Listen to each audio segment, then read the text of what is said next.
ভূতনিবাসী বন্যায় আবার ভেসে যাবে। জল বাড়লো বস্তা ফেলে আবার টাকা লুটে খাবে। ভূতনির বন্যা হওয়ার আগে রাজনীতি চালু হয়ে যাবে। নেতারা খালি গাড়ি নিয়ে ঘুরে বেড়াবে। জনগণের বাড়ি জলে ডুবে থাকবে। রাজনীতি করা নেতা নৌকা নিয়ে খাবে। ভূতনির মানুষ শিক্ষা কখন পাবে? বন্যা হলে ত্রিপাল সবাই পাবে। কিছু মানুষ ত্রাণ নিয়ে দয়ার হাত বাড়াবে। ভূতনির মানুষ খিচুড়ি পেয়ে কষ্ট ভুলে যাবে।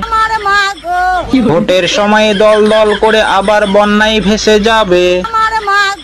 ভূতনির মানুষ কখন সজাগ হবে? এই পেজটিকে ফলো করে দিও।